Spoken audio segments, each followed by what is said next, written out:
Hello, everybody. Okay, I think we're about ready to start. The numbers seem to have calmed down. Um, Most people here probably already know me. If you don't, I'm Danny Jenkins, CEO and co-founder of ThreatLocker. Um, uh, my background is in security, everything from red team, blue team, enterprise security. And 5 years ago, I created ThreatLocker to deal with a lot of the challenging problems we have. Having that experience in the security world, I've learned a lot of ways to get around security products and also how to protect you. So what I want to do today is I want to talk a little bit about some of the newer threats we're dealing with a lot more employees working from home. Of course, we have employees out the office all the time. It's not uncommon for 10, 15, 20% of our workforce to be remote using laptops. Well, suddenly that risk is multiplied by 5 because now we have 100. And not only has it multiplied by 5, but the people who typically used to work inside the perimeter, inside the office, are normally the less educated and less technical ones. So we've added a whole new surface area of attack through the human element from less educated users. What I want to do today is talk about some of the common threats, show you solutions to them. Some of these are going to be ThreatLocker related solutions. Some of them are not going to be ThreatLocker related solutions, but kind of give you advice and on how you can better protect your remote workers. Joined today with us is Ryan. Ryan's a recent engineer, started at ThreatLocker a week ago. I brought him onto the call because he's worked in various roles in the MSP world, from a technical role through to sales roles. So he really understands, as a managed service provider, some of the challenges you guys are facing. So I wanted to bring him in as a co-host. So welcome, Ryan. Good morning, everyone. Glad to be here with you. Okay. And so just to begin, I want to talk about laptops and laptops being at home or desktops being at home and work computers being used in the workplace. And I don't want to talk, I'm not going to start with you using your computer. I want to start with another issue. I have two computers. I have a desktop, which all of my important stuff's on.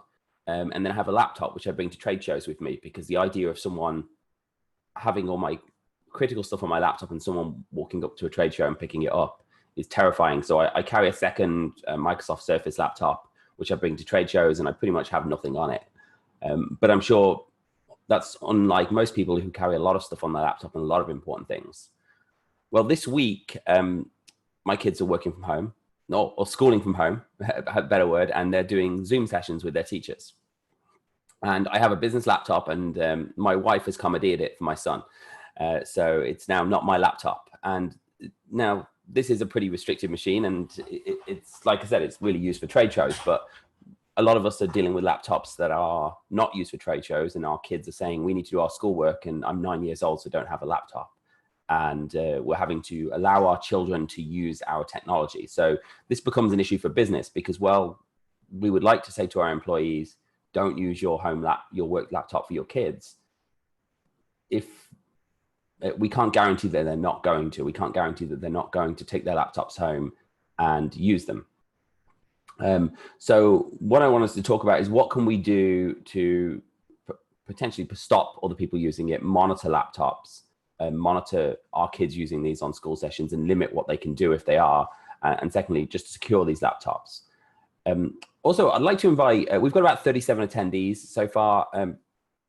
If we have anyone in the MSP space who wants to join in, or anyone who in the enterprise IT space who wants to join in, put their 2 cents worth in, engage us in the conversation, we are giving away these 3 ThreatLocker Cyber Heroes t-shirts for anyone who joins in. So just raise your hand and we'll actually move you into the panelists as well. So if there is anyone, please feel free to chime in. We don't want to make it just a one-way conversation or a two-way conversation between me and Ryan.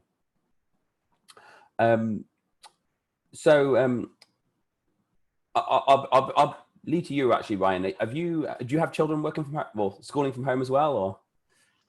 Yes, I do. Yeah, we have 3 school-age children doing their school from home for, I think we're in our 3rd week of that now. So most of them are on the younger side, and so they're not doing too much of the interactive Zoom type of learning. Some of the older students are doing that, I understand.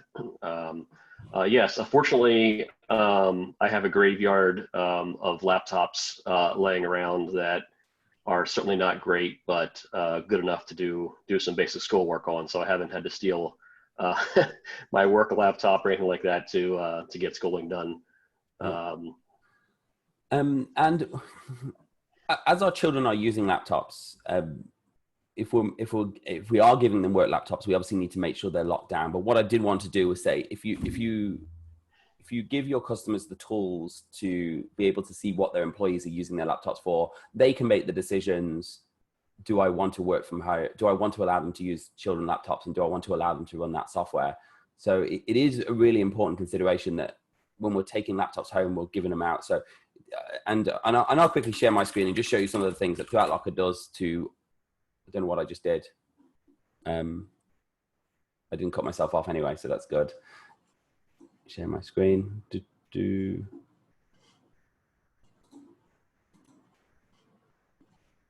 you go. And I'll just show you some of the features that ThreatLocker has to allow you to see what's being done on your laptops and what's not being done. So first of all, for anyone who uses ThreatLocker, they're pretty familiar with the portal, but there's a couple of things you can do to improve your auditing ability. So if you have employees with laptops from home, you can see everything they're doing in here. And you can go in, if they're running web browsers, if they're running poker games or other apps, you can go in here and you can see exactly what they're doing, what users are doing that. If you want to extend that so you can see what those applications are doing on the internet, even if you don't want to control them, you can go into the application control section here and you can pick your web browsers. So I'm going to pick Google Chrome, and you can simply ring fence them. So if I go to Chrome, even if you add a completely wide open policy, so if you go into the network tab here, the internet tab, you can say restrict access to the internet.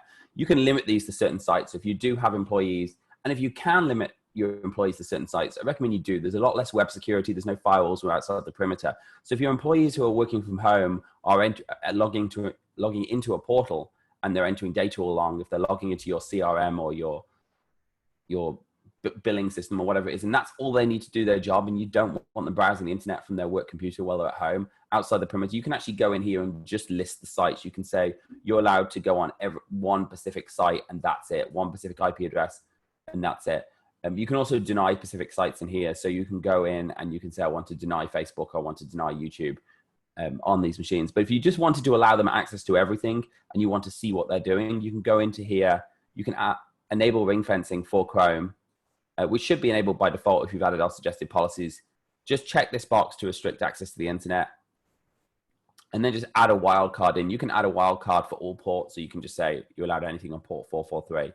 When you do that, it's going to give you the ability to see exactly what sites they're accessing in that browser too. So here I can see I've gone to portal.threatlocker. I can see I've got active track software running on this machine as well. So I can see that's going out to the internet. I can see that I've gone to live chat, and you can see exactly what your employees are using their laptops for. So if you don't want them using it for their kids, you can police that, you can see it, you can block it. Or if you do and you say, okay, that's fine, you can use your work computer, at least you can restrict it or monitor when's it being used and how often. And the same applies to applications. If you don't want people running games during business hours when they're at home, you can do that as well. So that was the first thing I wanted to discuss. The other big elephant in the room is Zoom, because we're using Zoom now. And I think pretty much Zoom is one of the few stock prices you should have invested in 4 weeks ago. Their stock has over doubled in the last 24 hours because they're doing so much new business because people need to work from home. But equally, that comes with a huge amount of risks.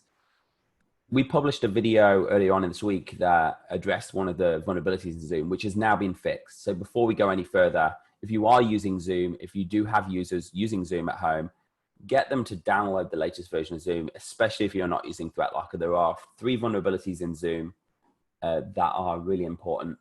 The first one is an attacker, especially if they're not using a whitelisting solution, can send a direct URL or UNC path to a malicious server on the internet with an exe on it or a script file on it in the chat window. They can make it almost look like a URL. It is a backslash rather than a // but that's not the point. when the user, the recipient of that message, clicks on it saying, or click on this link, it doesn't warn them that they're about to open a program. It just opens that application on your machine, whether it's malware or whether it's a PowerShell script or even a piped in PowerShell command using one of your own applications. Zoom have resolved the issue. They've taken away all clickable links. I say resolve the issue. They've worked around the issue by removing all clickable links from Zoom. So it really is important that if you've got users at home using Zoom, to update that latest version. Now, if you're using Threat Locker, and this shouldn't really just apply to Zoom, this should apply to anything, because anytime you run an application on your computer, whether it's an executable, a game, Angry Birds, Office, or a piece of malware, that application has access to everything you do. It has access to your files, it has access to your data, it can encrypt them. If you have access to change your files, it can change them. So what we recommend you do, of course, we recommend you don't let any applications run, and Threat Locker makes that really, really easy. So if somebody does try to run something that is untrusted, if it can't run, it cannot access your data. So one of the first things we recommend is limit what can run. But the other thing we recommend, and this is a suggested policy, is when something is running, that you limit what that application can do. And if I take Zoom as an example, we have a suggested policy here. I'll just go into here and add that suggested policy. And what we're essentially doing with that is we can say, it doesn't matter if there's a vulnerability or there isn't a vulnerability.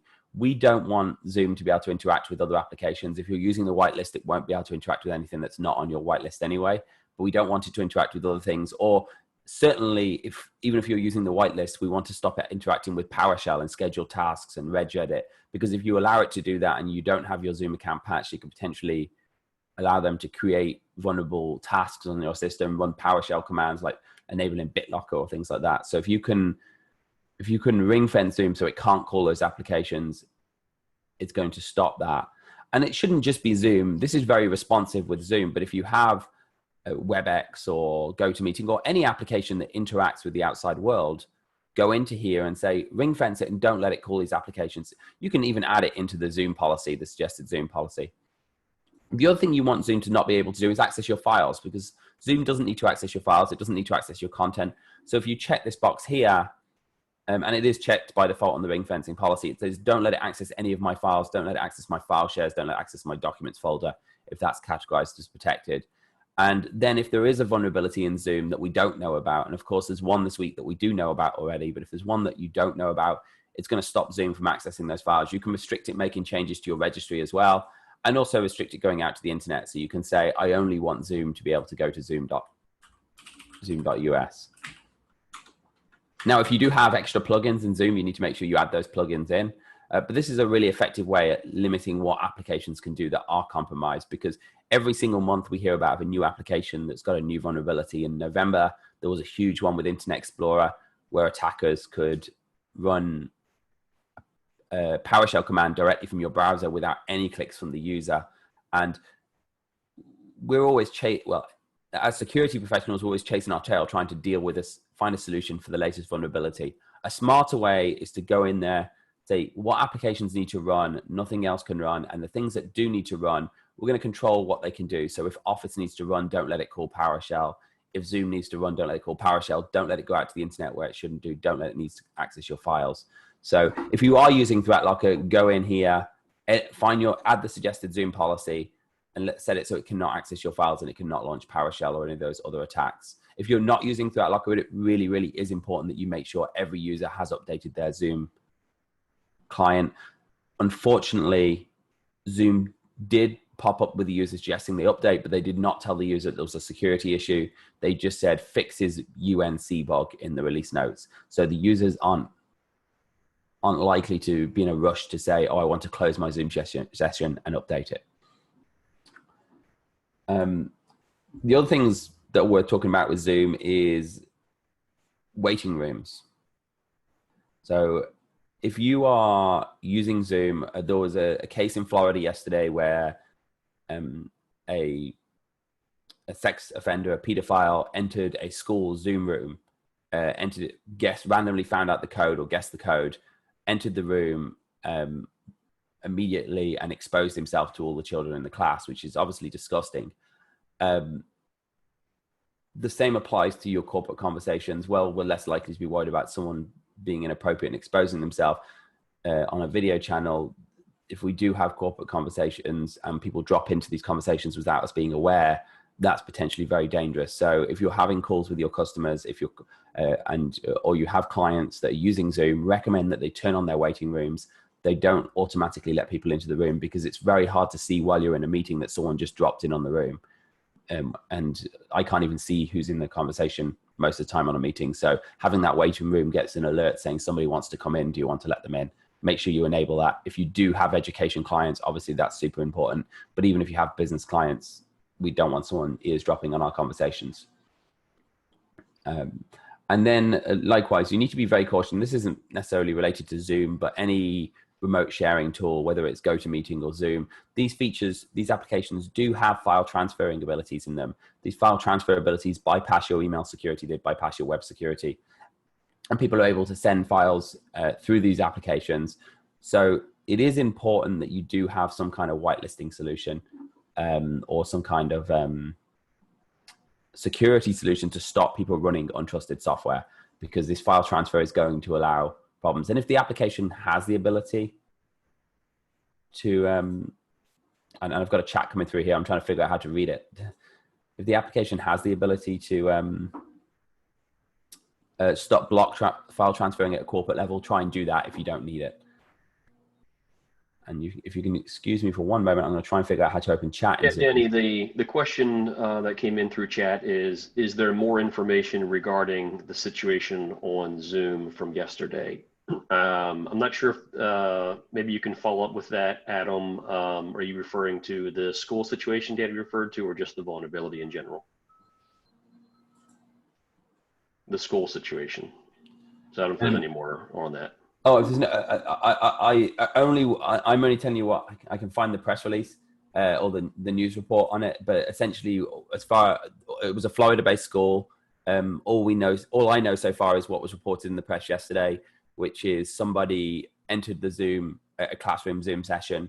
It was a public school in Florida, and they exposed themselves to the children. That's the only information we know. They didn't have a waiting room enabled. And of course, you should use the waiting room. I can dig out the press release and forward it on in the chat. Yeah, the follow-up comment was that this individual is working in a school, so just concerned about that. So the waiting room that Danny mentioned, Danny, I believe there's also the ability to enable a password on the room as well, and that's another way to control who can get into the room. So yeah, I think the key is just to not let anybody in. Just whoever wants to, but make sure that you know who's coming in and that you've either a waiting room or a password that only the people that are allowed to be in are joining that room for you. Yeah, and actually with that, and I wasn't aware until just now that they were actually working in the school, so my information is a little bit out of date. But the passwords obviously help, and just because you work in the school, it doesn't mean everyone should have the same password. So have passwords per classroom and per teachers. And this is general security across the board. Everyone says, I trust this person, but ultimately people are most of the time are trustworthy, but sometimes they're just not, and they do bad things. So if you don't need every teacher to know every classroom's password, don't let them have every classroom's password, because that essentially means the likelihood of someone being able to drop in on another classroom is less likely. But also, don't let them have the waiting room, because even if they know the password, that's the point of the waiting room. Unless they're an admin of your Zoom account, they won't be able to join your account without it, and that reduces your surface area of attack. And of course, the school, this is a horrible case, but in the enterprise world, it's still a problem too. Somebody's just shared the link, so I'll just paste it out to the entire room so everyone can see it. And I'm just going to do something very responsible and actually check that it's just because before I share stuff talking about this, I should check it as actually a valid link and not sending me somewhere to download malware or something like that before I share it with the all attendees. And not that we're untrusting of our attendees or anything, but.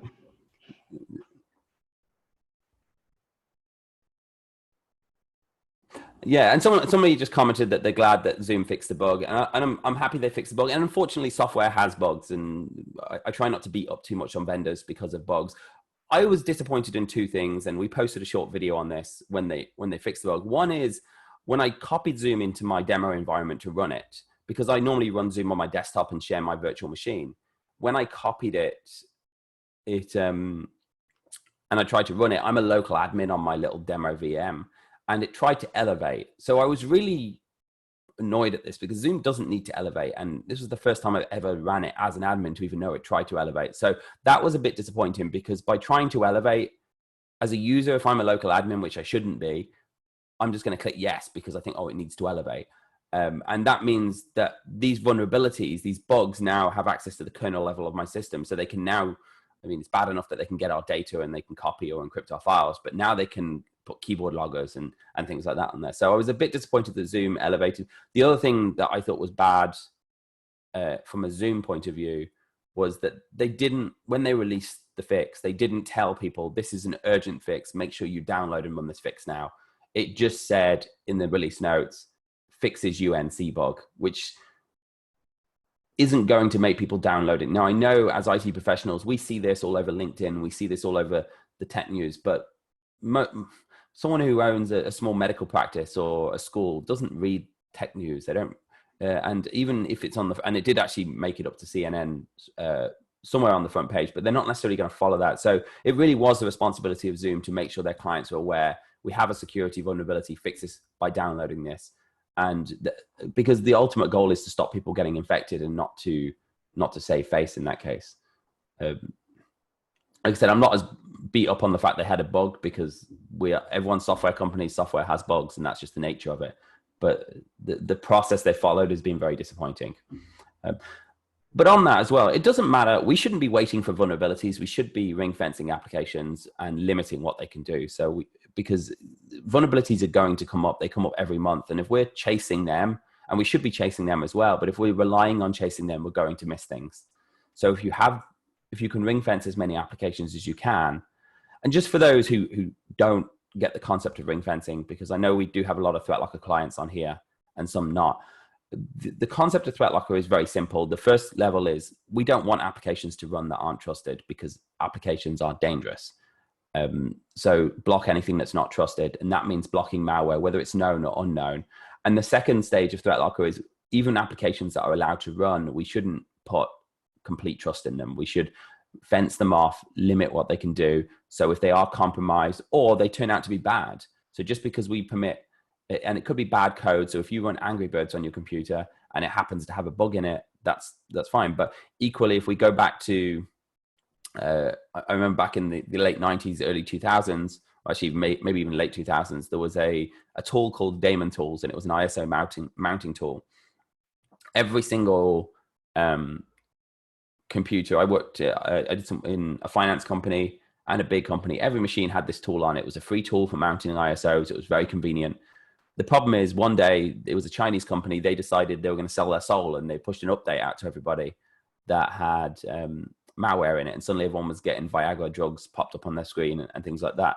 So good vendors can go bad too. So we want to do two things. One is assume they're going to be compromised, and secondly, and limit what they can do. So if they do get compromised, the amount of damage they can do in your environment is limited. And secondly, assume that they might have a bug in them and limit what they can do in that case. So they can only perform their function. Okay. I wanted to talk a little bit about the firewall and the fact that we don't have, well, we do have firewalls on our machines. Well, we should have, but we have no perimeter firewall when we're outside the office. So when we take our laptops to trade shows, where we take our laptop to home and work from home, we no longer have a perimeter firewall, which means we lose a lot of the security. And we're seeing more and more products move away from the perimeter, and we're not a perimeter-based product. We're an endpoint-driven product. So ThreatLocker runs on the endpoint, and nothing can run regardless to whether you're in the network or out the network. But because we now have more machines outside the network, we're losing our WatchGuard firewalls, we're losing our SonicWall firewalls, our web filtering at the perimeter. And we need to consider this when we're protecting our employees from home. We need to consider this from our endpoint security point of view, in that we want to make sure that things aren't running. So again, if you're not using whitelisting, you should implement it at some kind of level to make sure things aren't trusted or are not running on your machine. but also making sure that we have web security products enabled on there. So if you go and look, there's plenty of MSP and cloud-based web security products that run a client on the agent. And a lot of these are agent and perimeter. So take something like DNS filter. If you're on site, you can just use the built-in DNS. That's fine. But if you're off site, you should use the agent. When you're sending people home, make sure you're putting your web security agents on there. If you're using whether it's OpenDNS or Cisco Umbrella, as it's called now, or DNS filter, or whatever your web security product is, just make sure it's enabled at the agent and not just the perimeter level, because that is very important as well. Again, because you're outside the perimeter, make sure you do ring fence all applications more so than you would inside the perimeter. Only allow certain traffic on certain ports, because the reality is most applications don't need to talk to the internet. If they do, it's limited. So if you ring fence them, don't let them go out to the internet where they shouldn't do. You don't have to worry about your perimeter being exposed so much then. And the other thing, this is really, really important, and nobody's talking about this enough. Make sure you have a firewall on your computer. Too many people, and this shouldn't just be outside the perimeter. This should be when you're in the office as well, because one of the fastest ways for ransomware to spread is through RPC ports. If you're inside the perimeter, quite often you think you're safe, but it means if someone comes in, you get one computer exposed, it can spread much faster. You should have firewalls enabled even on that, but definitely now people are going home, put a group policy in place, run an automate script or Kaseya script or whatever your RMM script is, use Jump Cloud, whatever it may be, make sure the Windows firewall is enabled and enforced enabled on all of your machines, or some kind of third-party firewall. I don't know if you have anything on that, Ryan, to add or... Yeah, no, I know it was easy a lot of times to disable that just to make some inter-office communications a little bit easier within the network. But that's really a risk anymore that it's just not worth taking.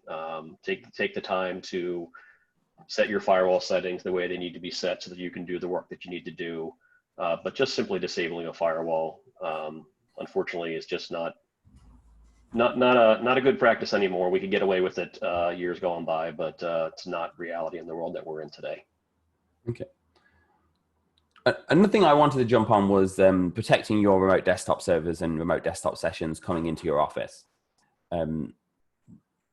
There's a lot of remote desktop servers being opened up on the internet at the moment, too many, and it's absolutely terrifying.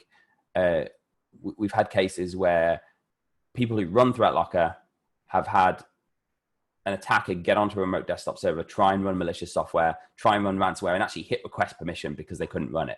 So having ThreatLocker is going to stop someone running malware, running ransomware on your machine, whether it's known or unknown. But if someone's on your server, that's a bad scenario. So it doesn't matter how they get in, how they get into your server. If they're sitting on your server, especially if they're a local admin, you're in a lot of trouble. So if you do have remote desktop servers on the internet and you're allowing people to get in from home, use a VPN or use an RDP gateway. If your customer has less than 10 employees, you can it takes 20 minutes to deploy an RDP gateway on the network. That will send the traffic over an HTTPS session. And if they have less than 10 employees, you can go and buy you can go and get a free Duo license and protect that RDP gateway with dual factor authentication. So first of all, don't open 3389 on the internet. That's a really bad idea. Because at very best, someone's going to hit there and try and do a password brute force attack on your system. And it's not going to be good, even if they don't get in.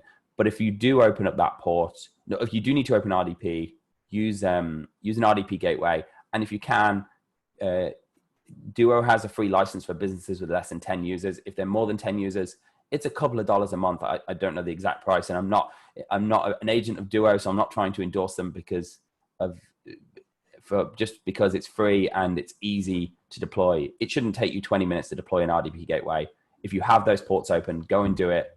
Google how to deploy an RDP gateway. It really is very simple to do. And then if you can, go and install Duo on it and lock down that gateway with a Duo push so nobody can get into that gateway unless they have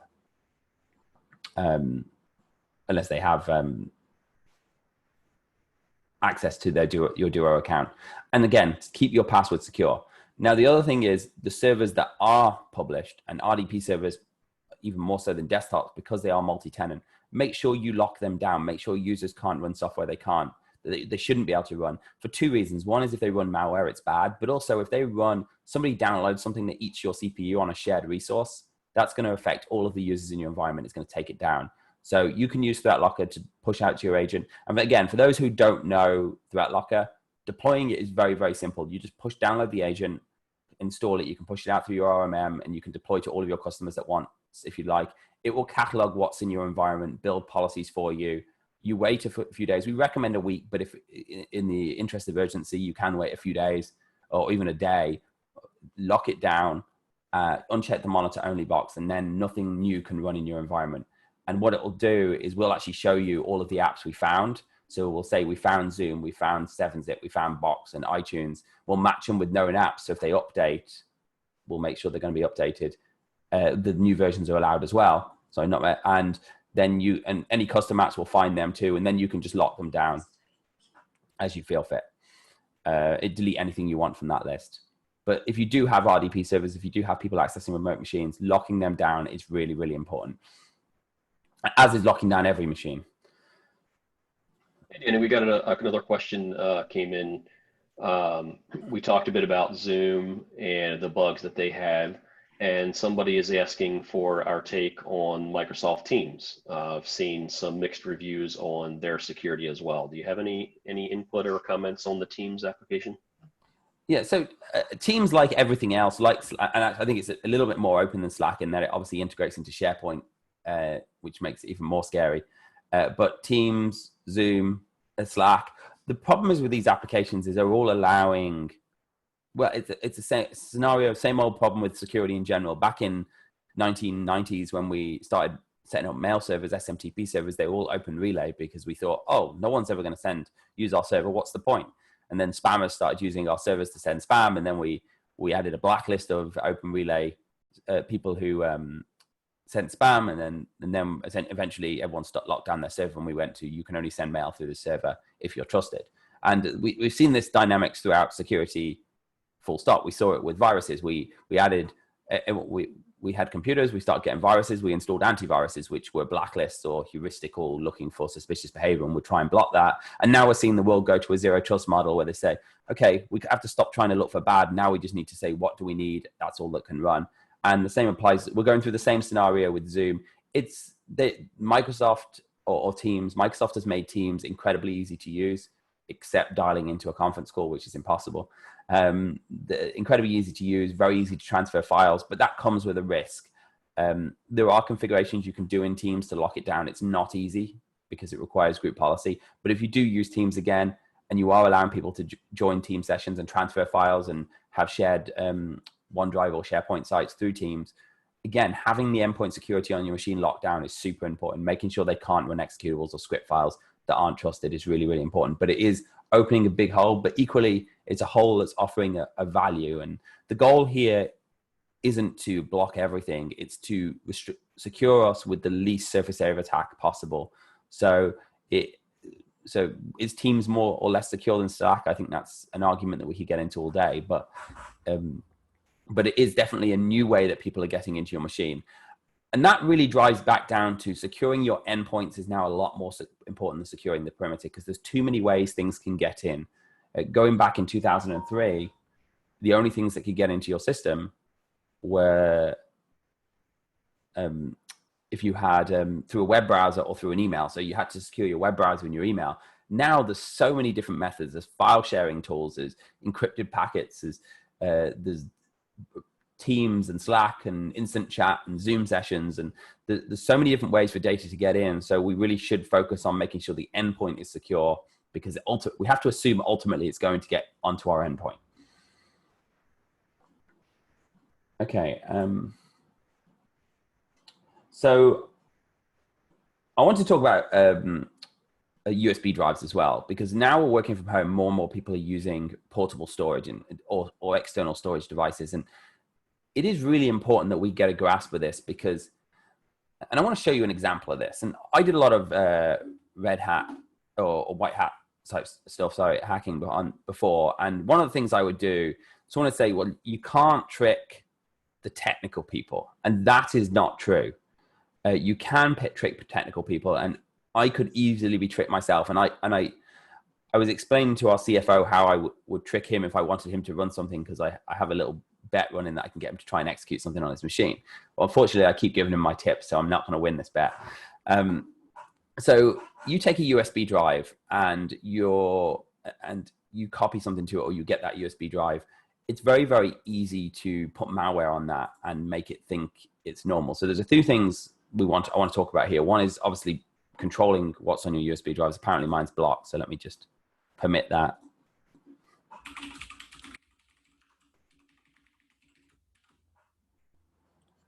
Right. This computer, I'll just say this group, just so I can find the policy afterwards. If I paste it on there, if I wanted to trick someone into opening something and they were more technically inclined, one of the ways I would do it was send them an executable, or give them a USB drive. If you're now, I know trade shows don't exist right now, and 3 weeks ago, I was just wishing I could stay at home for a few days because I was literally on flight to different trade show. Now I just do anything to get back to a trade show because suddenly the idea of sitting on a plane seems nice. But back in the days of trade shows, you're at a trade show and somebody asks you, can you open my PowerPoint slide? So, and you hand them a USB drive and you put a PowerPoint slide like this, and this is Excel, but you have an icon on it, and Excel changed their icon just to confuse the matter. But this was their icon a few months ago, a year ago when I created this. And what this is actually a program. Now, as the user, if you get given that USB drive and you see that icon, you think that's an Excel spreadsheet. So you double click on that Excel spreadsheet and it's suddenly encrypting your files or copying your data. So obviously the USB drives is another way that things can get in there. We're weakening security because we're trying to move as fast as we can at the moment, and USB ports is another easy way of getting data in. People are copying things onto USB drives before they leave the office to take them home. They're using USB drives more often. They're switching between computers at home. We should block them. If they're not needed, we should block them, and we should definitely audit them. But if they are needed, there's things you can do to reduce the risk. And this requires a lot of training as well. If you're not using whitelisting, especially if you are using whitelisting, and I'm not sure if I've allowed this, but if you can do this, and you can do this through Jump Cloud or through your RMM, just set some registry keys, check this box in Windows so everybody can see the file extensions. It doesn't matter whether it's a USB or not. If somebody plugs in a USB drive and says, can you open this PowerPoint presentation?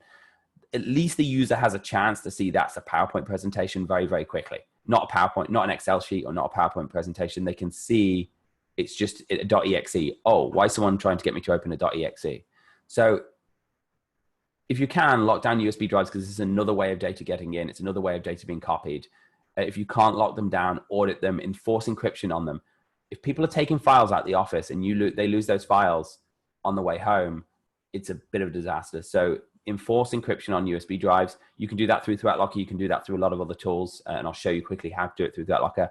When you're using them, make sure you set this policy to show file extensions, because this is one of the easiest ways to get people to open things that shouldn't be open. Again, if you're using whitelisting and it's an exe and they try and open it, and I may have allowed this, I have allowed this. It's not a real virus. It just copies my data. It will get blocked anyway. So, but make sure you block. Do I even have ThreatLocker enabled on this? Yeah. So when they do open an exe, they shouldn't do. You'll see, oh, this exe is opened. You'll see there that little invoice there. I wrote that as a demonstration a few years ago, and it just copies data from the network. But if you it hasn't been picked up by any antivirus yet, and the reason is it behaves exactly like Dropbox. So if you can block these from being read, they can block them from being opened. You can allow them. You can see I actually allowed this before to demonstration purposes. It was allowed by invoice.exe policy. But if you stop the exes running, that's great. But if you are using USB drives, audit them so you can see who's using them, what they're copying them onto them, and enforce encryption on them. So if you want to do it in ThreatLocker, you can just go into here. You can say block USB drives. So I have a policy here, deny read and write access to USB. It says all, but I could say if the drive's not encrypted, and then they won't be able to use unencrypted drives to transfer data. Have we got a question there? I think I got that. Okay, yeah. So there was some pricing costs. So Somebody's asked about cost, and because this is publicly shared and we do work with a lot of managed service providers, just to give you an indication on what this threat locker costs. And I do recommend you check out a full demo. I didn't want to bore you with a demo today. I wanted to use this time to talk about some of the extra risks we have working from home, and to try and educate people on them. But if you do want, threat locker tends to sit, around that AV type pricing, a little bit more expensive than the cheaper ones, less expensive than more expensive ones, but reach out to get a price on that. Now, we do have 15 minutes left, and I've cut through some of the bigger areas I wanted to discuss. But just to recap, if you're using Zoom or using any remote access software, meeting software, make sure it's patched, make sure it's up to date. If you can, and you're using Threat Locker, block any untrusted software, block those applications from launching things they shouldn't be. It's very, very simple. If you're unsure, just jump onto our cyber